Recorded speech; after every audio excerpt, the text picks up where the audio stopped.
E no fim de sábado, quando já despontava o primeiro dia da semana, Maria Madalena e a outra Maria foram ver o sepulcro. E eis que houvera um grande terremoto, porque um anjo do Senhor, descendo do céu, chegou, removendo a pedra, e sentou-se sobre ela. E o seu aspecto era como um relâmpago, e o seu vestido branco como a neve. E os guardas, com medo dele, ficaram muito assombrados e como mortos.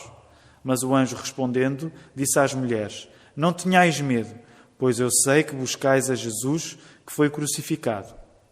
Ele não está aqui, porque já ressuscitou, como havia dito. Vinde, vede o lugar onde o Senhor jazia. E depois, imediatamente, e dizei aos seus discípulos que já ressuscitou dos mortos. E eis que ele vai adiante de vós para a Galileia, e ali o vereis.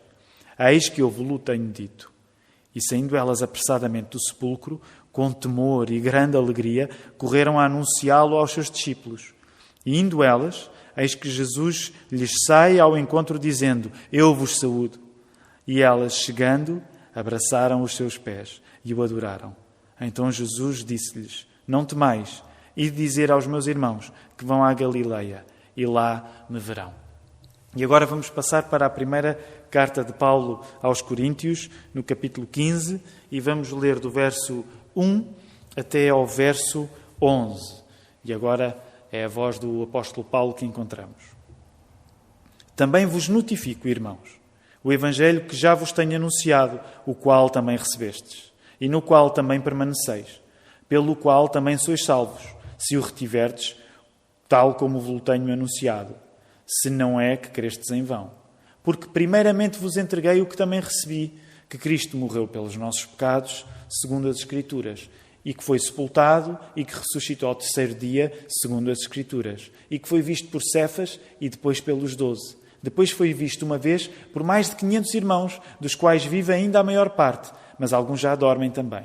Depois foi visto por Tiago, depois por todos os apóstolos. E por derradeiro de todos, me apareceu também a mim, como a um abortivo, porque eu sou o menor dos apóstolos, que não sou digno de ser chamado apóstolo, pois que persegui a Igreja de Deus. Mas pela graça de Deus sou o que sou. E a sua graça para comigo não foi vã. Antes trabalhei muito mais do que todos eles, todavia não eu, mas a graça de Deus que está comigo. Então, ou seja eu, ou sejam eles, assim pregamos e assim haveis querido.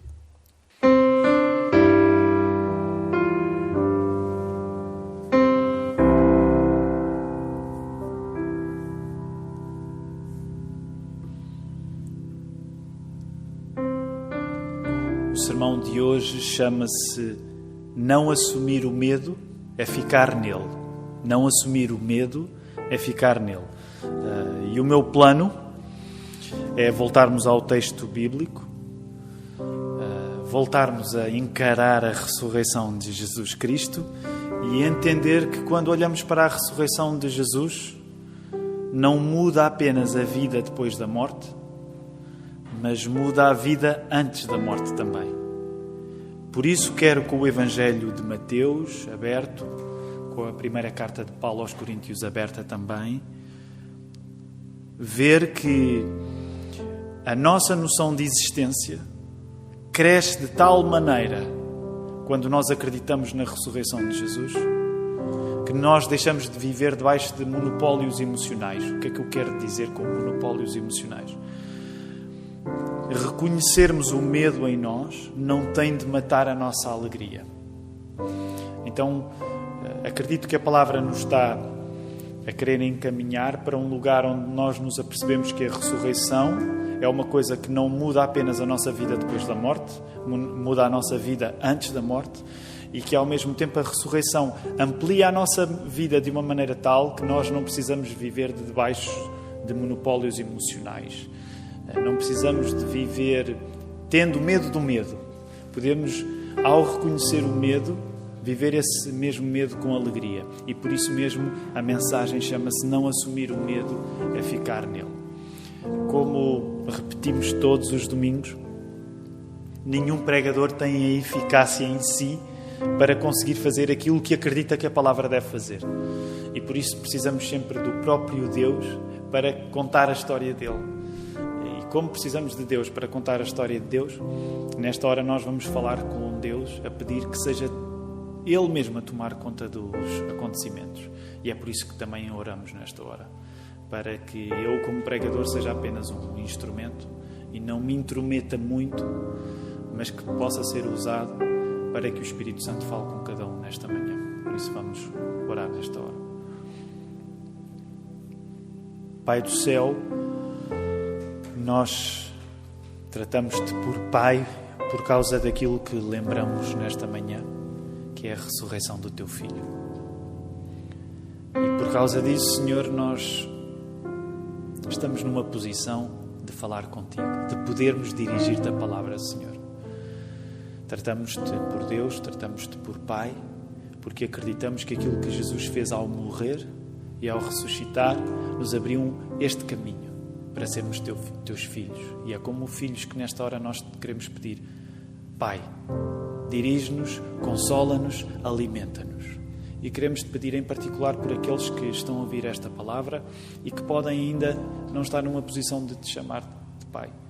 Ó Senhor, que através do Espírito Santo a palavra se possa revelar de uma maneira que salvação aconteça. Que a ressurreição não seja apenas uma ideia teórica, mas seja algo que se aplique na vida das pessoas, de um modo que o Teu Espírito Santo lhes esteja a dar uma identidade nova, identidade de filhos Teus, com a garantia de uma vida eterna para viver, uma vida muito boa para viver depois da morte, mas uma vida que já é boa antes da morte também, Senhor. E por isso que nós não tenhamos de viver presos a sentimentos que nos acorrentam, que nos aprisionam, mas que possamos viver livres, mesmo quando sentimos coisas que não são fáceis, como o medo, Senhor. É essa a minha oração nesta manhã e faço-a no nome de Jesus. Amém.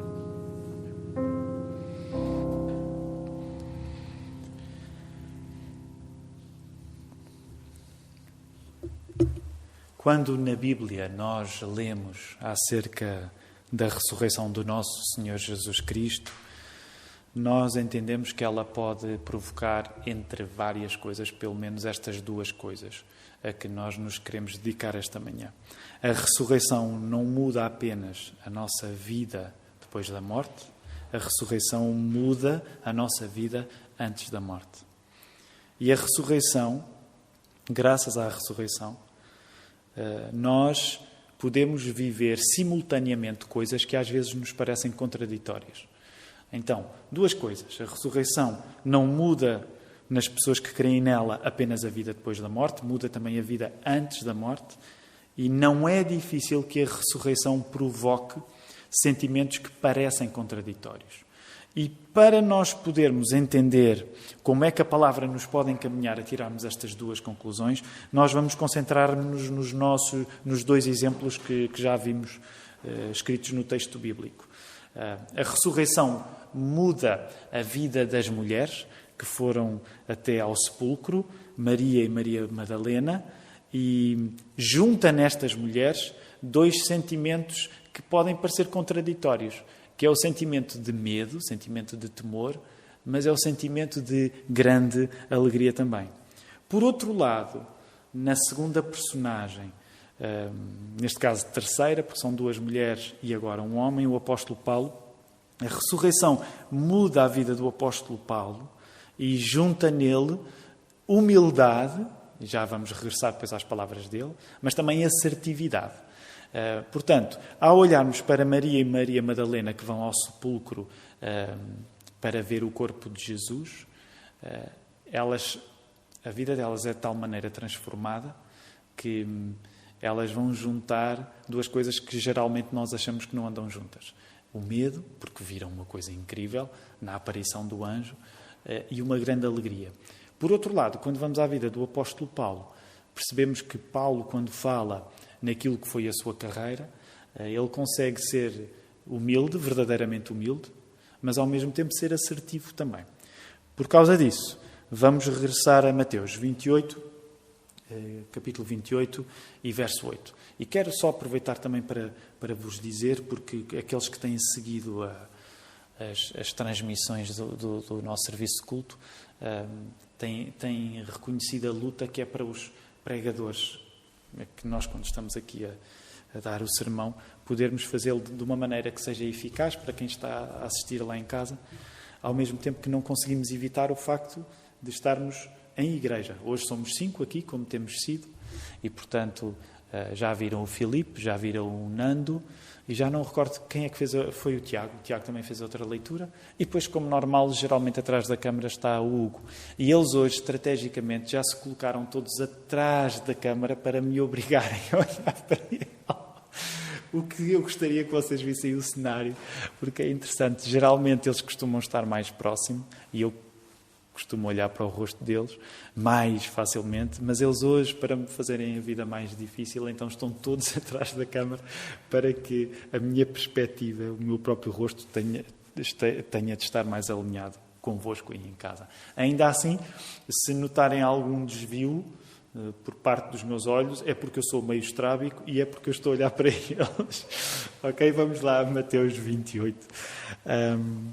Mateus 28, verso 8. E nós vamos dedicar num verso aqui de Mateus e depois um outro verso em 1 Coríntios 10. O primeiro verso que quero que possamos revisitar. Mateus 28, verso 8 diz: E retirando-se elas, apressadamente do sepulcro, tomadas de medo e grande alegria, correram a anunciá-lo aos discípulos. Até à ressurreição, Maria Madalena e a outra Maria estavam num ir, que era um ir até ao lugar da morte. E nós temos insistido muito, desde o início de 2020, na expressão está no ir, porque a expressão está no ir tem sido o título do nosso estudo do livro dos Atos dos Apóstolos, que hoje estamos a interromper durante um pouco para nos concentrarmos no acontecimento da ressurreição de Jesus Cristo. E sabem, não deixa de ser irónico que numa época em que nós, enquanto igreja, temos pensado em estar no ir e que estamos a crescer, estamos a abrir uma igreja nova na margem sul, já queremos abrir outra além dessa, estamos com muitos sonhos missionários, mas não deixa de ser irónico que na época em que nós queremos estar no ir, Deus permite que nós estejamos numa circunstância tal que nem sequer ir à igreja conseguimos. E também por causa disso eu gostaria que nós pensássemos na circunstância que é daquelas mulheres quando se propuseram e enfrentaram todos os obstáculos para ir fazer uma coisa que não era uma coisa fácil de ser feita, que era ir a um lugar de morte. A partir da ressurreição, aquelas mulheres passam de um ir para um lugar de morte para voarem para os apóstolos. Elas literalmente voam dali para fora quando o anjo lhes aparece e quando têm uma nova missão. E é interessante, a partir da ressurreição, aquelas mulheres vão voar para contar a novidade da ressurreição de Jesus aos apóstolos e elas tornam-se, nesse sentido, apóstolas aos apóstolos. Elas tornam-se, nesse sentido, mestras para os mestres. Elas tornam-se professoras para os professores. A ressurreição é um encontro inesperado, e um encontro inesperado com a vida no lugar da morte, que nos põe numa atitude de estar no ir. Então nós olhamos para as mulheres e vemos isso acontecer. A ressurreição é um encontro inesperado da vida no lugar da morte, que nos põe numa atitude de estar no ir, de voar. Nesta mistura de medo e alegria que as mulheres sentem, que nos parece sempre um pouco improvável, como é que se encaixa, como é que o mesmo coração consegue ao mesmo tempo sentir temor e sentir alegria. Nesta mistura de temor e alegria, talvez a necessidade não seja tanto a da Bíblia explicar como consegue juntar estas duas coisas, mas talvez a necessidade seja mais nossa. Por que razão é que nós separamos assim tanto as coisas?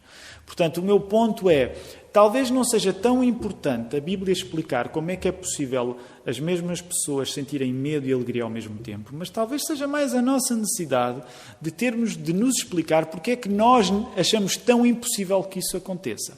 Sabem, o grande comentador bíblico Matthew Henry, ele dizia que quando o medo é santo, quando o temor é positivo,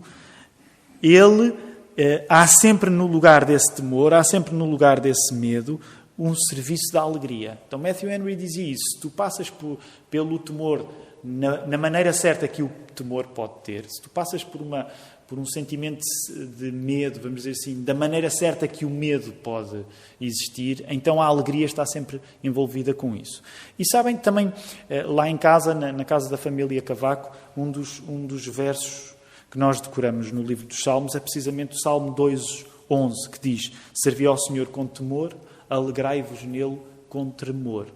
Então, nós vemos que esta junção de coisas que hoje modernamente nos parecem inconciliáveis, medo e alegria, elas não são inconciliáveis na linguagem da Bíblia. Já estava lá nos Salmos, no Velho Testamento, e continua aqui no Novo Testamento. Vivemos tão espiritualmente pobres, às vezes a compartimentalizar tudo, a separar tudo, a achar que temor não tem nada a ver com alegria. E se torna-nos espiritualmente tão pobres que acabamos a depender de monopólios emocionais. E era isso que eu vos falava logo ao início da mensagem. Ou temos alegria ou temos temor. E uma das coisas que eu vos quero dizer é que quando a ressurreição de Cristo nos toca, tudo isso é ampliado. Até a maneira como nós olhamos para os sentimentos é ampliada, é transformada. Portanto, coisas que nos parecem que não podem vir juntas, elas, a partir do momento que a ressurreição aumenta a vida à nossa vida, coisas que nos parecem que não casam uma com a outra, elas podem casar. E por isso nós deixamos de viver debaixo destes monopólios emocionais. De achar, eu tenho de ser guiado apenas por um sentimento. Não. Sentimentos que podem parecer contraditórios podem fazer parte do mesmo processo de nós sermos transformados por Deus. Aqui há uns anos, numa reunião de oração, em 2013, estávamos a falar um pouco acerca destes assuntos, acerca do que é que temor era. Não era necessariamente acerca deste texto na ressurreição, mas acerca do que era temor. E uma das pessoas que estava na reunião, o Miguel Sousa, ele dava um exemplo na altura do seu filho, do Tomás, para explicar o que é que era temor. E dizia o Tomás na época, portanto isto em 2013, na altura o Tomás tinha 7 anos, que temer era olhar para uma coisa maior do que nós e ficar de boca aberta. Então esta era a definição do Tomás, com 7 anos, acerca do que é que temor era. É olhar para uma coisa maior do que nós e ficar com a boca aberta. Todos nós que estávamos na reunião de oração e que ouvíamos o Miguel a dizer o que o Tomás dizia que temor era, concordámos. E na altura a nossa irmã Fernanda, uma das diaconisas da nossa igreja, Fernanda Silva, sublinhou o que uma criança pode perceber tão bem, que é temer a Deus passa por ficar pasmado com Ele. Portanto, há uma dimensão de temor que nós não precisamos de temer, não precisamos de temer o temor, porque algo que está em temer é ficar pasmado, uma coisa maior do que nós e que nos deixa de boca aberta. A ressurreição de Cristo é o tipo de coisa tão maior do que nós, que o pasmado que ficamos tem espaço, e tem tanto espaço que lá cabem medo e alegria. Deixem-me voltar a repetir esta ideia. A ressurreição de Cristo é o tipo de coisa que é tão maior do que nós, que aquilo que nós ficamos de pasmados tem espaço para lá caber medo e lá caber alegria. Vamos, por isso, agora ao exemplo do apóstolo Paulo, porque fomos ao exemplo das duas mulheres, Maria Madalena e outra Maria, e agora vamos ao exemplo do apóstolo Paulo. Portanto, regressem, por favor, aí a 1 Coríntios 15, e vamos nos concentrar apenas em 2 versos, verso 9 e verso 10, em que Paulo diz assim: porque eu sou o menor dos apóstolos, que mesmo não sou digno de ser chamado apóstolo, pois persegui a igreja de Deus, mas pela graça de Deus sou o que sou. E a sua graça que me foi concedida não se tornou vã. Antes trabalhei muito mais do que todos eles, todavia não eu, mas a graça de Deus comigo. A palavra de Deus é incrível, porque nós lemos os textos e às vezes ficamos... Eu quando leio este texto... Bem, todos amamos Paulo, não é? Então nós como cristãos evangélicos temos uma... Nós não usamos a palavra devoção nesse sentido, mas acho que devemos dizer da maneira mais protestante que conseguimos. Temos uma devoção especial por Paulo, porque Paulo é incrível. E reparem, ele está aqui a dizer uma coisa que quase nos parece... O que é que ele está a querer dizer quando compara o seu nível de trabalho ao nível dos outros apóstolos? E vamos tentar perceber o que é que aqui está em causa. Por causa da ressurreição de Cristo. Reparem, Paulo passou de ser um anti-apóstolo para ser um apóstolo abortivo. Por causa da ressurreição de Cristo, Paulo passou de ser um anti-apóstolo, um perseguidor dos apóstolos, para se tornar um apóstolo abortivo. E a expressão é dele neste texto também. Ele passou de ser um enviado para a morte dos cristãos para se tornar uma figura maior da vida dos cristãos. Portanto, a ressurreição de Cristo muda de tal maneira as coisas que um anti-apóstolo passa para apóstolo abortivo. Por outro lado, a nova humildade que Paulo tem, que anulou a sua antiga arrogância, não é um pretexto para a falsa modéstia. E esta era uma das coisas que eu gostaria de partilhar convosco nesta manhã. Ser humilde não é falsa modéstia. E Paulo dá aqui um exemplo bem claro. Paulo sabe e declara que trabalha mais do que os outros apóstolos. E, portanto, ele não vai mendigar esse facto. Ele afirma-o. Mas isso não o destaca a ele, mas destaca a Deus. Porque aquilo que ele é, sendo até mais trabalhador do que os outros apóstolos, ele apenas é, não por Paulo, ele é por causa de Cristo. Ele é por causa da graça de Deus. Pela graça de Deus, sou o que sou. A verdadeira humildade não mascara a realidade, mas encontra até naquilo que fazemos melhor do que os outros uma dependência total de Deus. Deixa-me voltar a repetir esta ideia. Nenhum cristão vai ser mais cristão por fingir uma humildade que não tem ou por simular uma modéstia que não é sua. Mas quando nós somos cristãos, nós não vamos mascarar a realidade, mas até naquilo que nós temos a noção que podemos ser superiores aos outros, e agora quando estou a falar de superioridade, estou a falar até de eficácia, de trabalho, como o apóstolo Paulo estava a falar, volume de trabalho. Até naquilo que nós sabemos que podemos fazer melhor do que os outros ou fazer mais do que os outros, nós temos a noção que se fazemos melhor do que os outros ou que se fazemos mais do que os outros, nós só fazemos não por nossa causa, mas por causa de Deus, porque é pela graça de Deus. A ressurreição de Cristo significa que as coisas mais improváveis, como a coisa improvável que era um extremista religioso como Paulo tornar-se vítima de outros extremistas religiosos, esse tipo de coisas improváveis podem acontecer mesmo. E a ressurreição de Cristo está aqui a tornar este Paulo, que era um extremista religioso a perseguir cristãos, a tornar-se um cristão que vai ser perseguido por outros extremistas religiosos. Quero terminar este sermão dizendo-te que a ressurreição de Cristo vai ganhar tanto espaço novo para a tua vida que não vai apenas mudar a tua vida depois da morte, vai mudar a tua vida já, antes da morte acontecer. São estes espaços novos que são adicionados à nossa vida, à nossa existência, que vão desfazer os monopólios emocionais que muitas vezes nos controlam. E acho mesmo que não é injusto dizer que nós vivemos com tanto medo de ter medo, que ficamos em pânico mal a realidade nos mostra algo além daquilo que nos parece seguro. Nós vivemos com tanto medo de ter medo que entramos em pânico assim que a realidade nos mostre algum cenário que nos parece inseguro. Permitam-me aplicar isto ao momento que nós estamos a viver. Esta crise do coronavírus também nos mostra isso. Que não estamos preparados para viver o medo com outros olhos além do pânico. Não vivemos capazes da atitude das Marias, que foram ao sepulcro. A atitude de ter medo com fé. Reparem, o mais fácil para nós, quando o cenário nos parece assustador, é nós ficarmos escravos do monopólio do susto. E não vivermos o susto com fé, não vivermos o susto com esperança. Portanto, ficarmos congelados diante de uma coisa que nunca quisemos viver, mas que quando ela chega nós só sabemos responder com medo. Temos tanto medo de ter medo que depois o pânico ganha um monopólio sobre nós. E nesta hora eu gostava de vos lembrar o exemplo daquelas Marias. De serem capazes de viver coisas assustadoras, porque era assustador de repente estar na presença daquele anjo, mas ao mesmo tempo que sentiam o temor diante de coisas muito maiores do que elas viviam isso com esperança, elas viviam isso com alegria.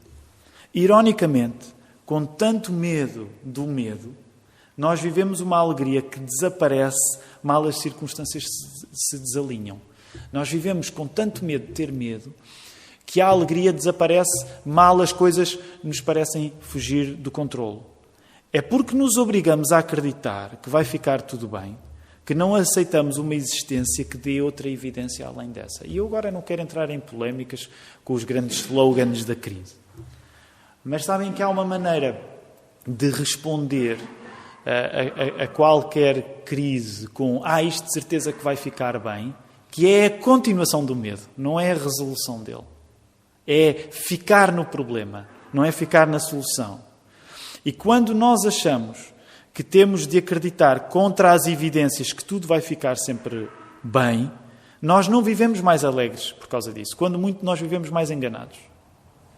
E nesta manhã, ao dizer-te isto, eu não quero convidar-te a viveres em pânico. É precisamente o contrário que eu desejo. Eu quero, nesta manhã, convidar-te a poderes ter espaço para assumires o medo que existe em ti, para não teres de viver escravo do medo. Quero dizer-te que Cristo ressuscitou também para que tudo o que te prende e que tens até dificuldade de reconhecer que realmente te prende, possa dar lugar à graça de Deus. A ideia é essa. É nós podermos viver de uma maneira onde, como não estamos escravos de um sentimento apenas positivo, quando as coisas negativas vêm à nossa vida, nós reconhecermos isso de uma maneira que, graciosamente, graças a Deus, cria espaço para vivermos coisas negativas com fé, para vivermos coisas assustadoras com esperança. Por isso mesmo o sermão tem o título que tem, que é não assumir o medo, muitas vezes é ficar nele. Nesta manhã quero falar-te com a esperança do sepulcro vazio, que é dizer-te, se tu assumires diante de Deus todos os medos que ficam mascarados quando as coisas correm bem, tu vais ficar muito mais perto de, pela fé, poderes viver com esperança as coisas que nunca desejaste viver. E é isso também que Jesus nos está a ensinar quando não fica na sepultura. Ele precisou mesmo de morrer. As coisas tiveram de não ficar todas bem. Jesus teve de ir à cruz. Jesus teve de sangrar. Jesus teve de morrer uma morte terrível. Não havia slogan otimista que pudesse valê-lo naquela hora. Mas precisamente porque todas estas coisas aconteceram, precisamente porque estas coisas ao acontecerem na vida de Jesus significaram Deus a vir até nós, Deus a peregrinar até nós, como nós temos visto no livro dos Atos dos Apóstolos. Nós podemos, ao encontrar-nos com este Deus, não precisamos de mascarar aquilo que em nós significa que precisamos dele. Portanto, o meu convite nesta manhã é que precisamente tu possas fazer isso, ao olhar para o sepulcro vazio. Se Deus tiver mesmo o poder de levantar mortos e dar-lhes vida, como nós acreditamos que fez com Jesus, imagina o que Deus poderá fazer contigo, que ainda estás mais ou menos vivo. Que o Senhor te possa ajudar e te possa dar a esperança que tu precisas nesta manhã de Páscoa de 2020.